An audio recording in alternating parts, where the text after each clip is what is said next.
All right, guys. Well, Coach Brad here. Hopefully, there's a few people on. It's always kind of hard to start these things because you never know who is going to pop on, and you always want to make sure the video is just right.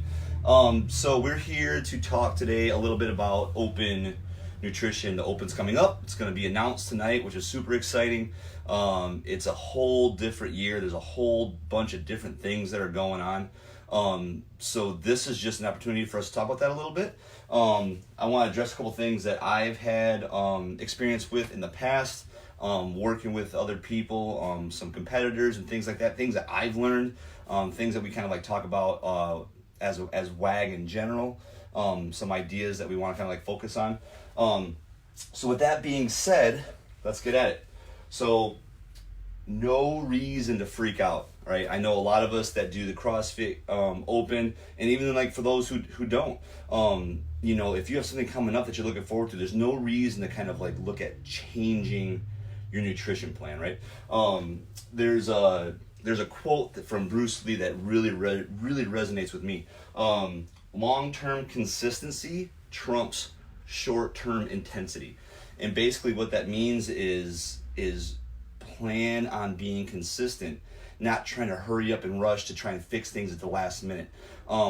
While you're going through this, even with WAG and nutrition in general, let that kind of be your mantra a little bit. Focus on what you can control and focus on what you can do to be consistent, right? We can't control what Dave Castro is going to program. We can't control when we got out of work. Sometimes we can't control how long meetings go or whatever the case may be. So focus on what you can control and try and build that consistency through time. What to keep consistent, right? So there's no magic pill here, you guys. I hate to break it to you. Carb loading a bunch before your open workout isn't going to automatically help you get 3 rounds deeper into the workout. Consistency is absolutely where it's at. So things, again, that we can control, that we can focus on and working up to the day that we're going to do our workout, right? Trying to get to bed at a similar time, creating a bedtime routine, feeling well rested throughout your day. Activity. Just because the Open is coming and just because we're going to start working out soon, there's no reason to change your activity, right? Coach Josh Holton and myself are very fortunate that we own an affiliate together, and we have these discussions a lot. And we've both been very fortunate to coach a couple games athletes. And it's funny when we get a chance to talk to these people, when you see the Open, we're like, what do you think? Like, what are the things that are going to be happening? And they're like, it's just another workout. So if it's just another workout to them, I want you to kind of think about maintaining that idea, right? It's just another workout. There's no reason to not, trust the things that you have been doing up until this point. So stay active. That doesn't mean that we're maybe, doing 1 rep maxes and a ton of extra volume to kind of prepare, and we're risking injury and all that other kind of stuff. But continue to work out, continue to move for quality, continue to move in proper ranges of motion to help you get ready, for whatever Dave decides to throw at us. Mindset, right? I mentioned it's just another workout. What can you control? You can absolutely control your mindset around it, right? If you get all worked up and you're thinking about all these different things, there's a lot of stuff as your anxiety builds that your body starts to do or not do, right? It starts to mess with your digestion. We always got to take like that pre-workout pee because we're getting all pumped up, right? Our adrenaline starts to flow. So if you can kind of create the mindset that it's just another workout, you're going to go out and do your best. Focus on that. Like, there's a lot of things that we try to replicate that games athletes do, for example. The volume, the intensity, all that kind of stuff, and have a hard time aspiring to do that because it's a ton of work.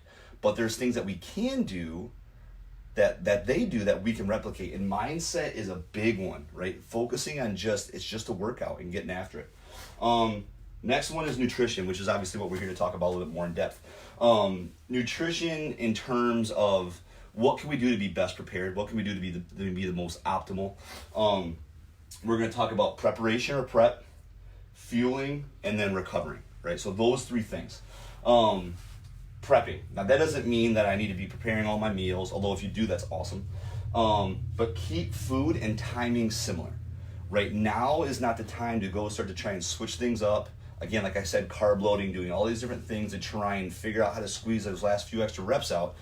the idea here is trust what you've been doing. Even if your nutrition isn't as tight as you want it to be, right? If you're looking to kind of engage in that and change it up a little bit and tighten it up, that's going to be great. But if you are trying to, squeeze a couple extra things by, this is a power food, or I'm going to start adding a bunch of greens and all that kind of stuff like the week or the day of the workout, it's probably not ideal. So try and be consistent in preparing yourself in that way. Last minute changes won't improve your score. Okay, it's just the reality of it. If you're gonna all of a sudden be super macro man on the day that you're doing your CrossFit Open, all that preparation up until that point is what is going to get you your score. So trying to focus on those things that you can control rather than trying to like hurry up and create like that short-term intensity like Bruce talks about, and really just focusing on the things that you've done prior, that's going to be a lot more help than trying to fix everything at the last minute. New foods are not ideal, right? I call it like the poop alert. When you start to bring in extra foods that you haven't eaten before because you think it's going to get you some extra carbs, or you think it's going to be a cool protein to try, you're kind of asking for possible digestive issues, especially if you're nervous and you're things like that and you're wanting to try hard and you want to work hard. As soon as you start to increase extra food and your body isn't really sure what's happening, you could get some digestive trouble, and you don't want Dave to be programming like 7 minutes of burpees, then halfway through it all of a sudden you get the bubble guts and you're like, uh-oh, and you're scrambling to try and keep it together just so that way there isn't any issues.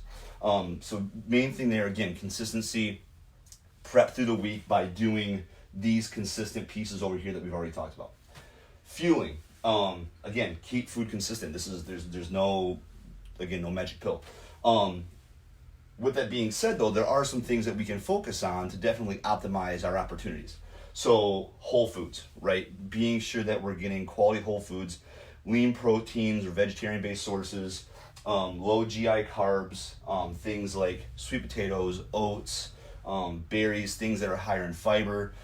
They tend to give you a much more of a consistent trajectory when it comes to like energy outputs, which is ideal for these kinds of workouts, or for storing up glycogen in your body prior to these workouts. Natural fats, getting foods that are nuts, seeds, things like avocado, that kind of stuff can be great for extra per se. But just look to make sure that you're having a nice balanced plate, especially pre-workout, right, or pre-WOD. That's the idea, is that we really want to be focused on hitting all three macronutrients up into that point. The meal prior, there tends to be some quality talk when it comes to some research and science where they talk about having like pretty consistent numbers throughout between proteins, carbs, and fats. But again, that's very dependent upon you. You might not feel great with having sweet potatoes prior. So just because it's up on the board doesn't mean you have to eat it. This is more of like a suggestion that could be useful for you if it's something that you do eat already. Pre-WOD. Okay, so there are some things that you can do that can help you get a little bit of an extra boost, or maybe help you feel a little bit more confident in your performance. And a lot of this stuff is just like tweaks. Like, this isn't going to change the whole picture that we've been talking about as far as like consistency and things like that. But it is something that we can look at to maybe help give us a little bit of edge, maybe to help us give us a little more confidence again, and really kind of like focus our efforts in that workout. Things, water and electrolytes. Okay, electrolytes really help increase absorption and hydration in your body. That also means it's going to help you with nutrient uptake, because your body functions so much heavily on water. That can be a big thing. There's, when I say electrolytes too, I'm talking about like calcium, magnesium, potassium, things like that. There's lots of great natural electrolyte drinks that you can make. And things like that aren't what I would consider like electrolytes, even though they're marketed that way. They tend to be a little bit higher in sugar, so we're looking more for the other ends of things. Himalayan salt, pink Himalayan salt's a great resource. Finding some things like that. Again, I would encourage you to look up some stuff online, like natural electrolyte drinks that you can make, you're gonna get some great stuff. Simple carbs. Okay, so simple carbs, things that are a little bit higher in sugar, that could give you a little bit of an extra bump. Talking about where we're trying to, supercharge ourselves. We're not, having a few raisins isn't going to make me superhuman. But some of these things, that what it can do is essentially top off the engine. So it can kind of like top off any glycogen that we've built up through the day, or have broken down through the day, excuse me. So that when we get ready to do our workout, we can be at our best. So looking at things like, natural honey, dried fruit, some citrus, things like that. I would really, again, stay away from things that you never had before. Like if you don't typically use honey or dried fruit, now wouldn't be the time to do it. And we're talking very small amounts. So we're talking maybe half a serving to a serving, 30 minutes prior to you working out, maybe like before you start warming up and things like that. That's something that you can that can help you be more optimal, but isn't something that is going to necessarily, make you, again, like superhuman. It's just meant to top you off and maybe help you make sure that you can push that last little bit. Because let's be real. None of these workouts are gonna be more than 20 minutes. We're not running a marathon.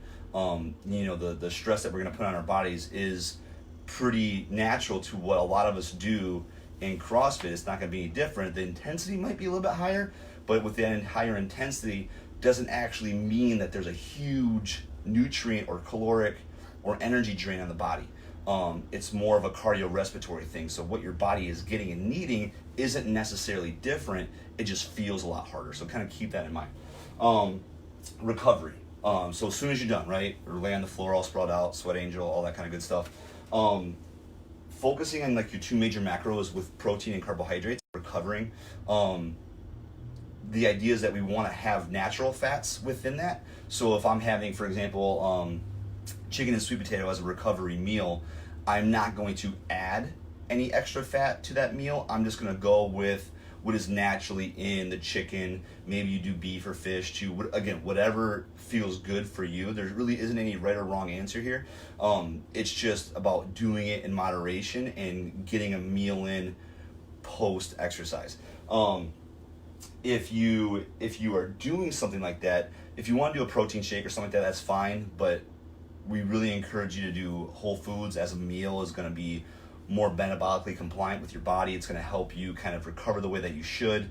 Again, protein shakes are fine, but it's not something that our bodies would naturally do on their own. So whenever we can eat food, that's always better. Make sure that these are also nutrient dense, right? So I'm not just going to eat like a bag of rice cakes. Is kind of like the idea is what I'm kind of talking about. So, something that's got some color. So if you're having some veggies or some fruits and things like that have some complex carbohydrates, again, sweet potatoes, wild rice, things like that, quinoa would be great. Those types of foods that are gonna like really help you get some nutrients back into your body, along with shuttling protein and extra things into our cells to make sure that we're recovering the way that we want to. But with all that being said, like this doesn't need to be like this big, huge change, you guys. There's already a lot of changes going on this year. Let's look to kind of manage ourselves, manage our minds, manage our bodies, be as consistent as you can with like sleep, activity, your mindset, and then nutrition. If you can do those things, you're gonna have a fantastic open. I hope you guys do great. I'm really excited to see what they announced tonight. If you need anything from us, you know where to find us. Have a great day, and I wish you the best. Happy open.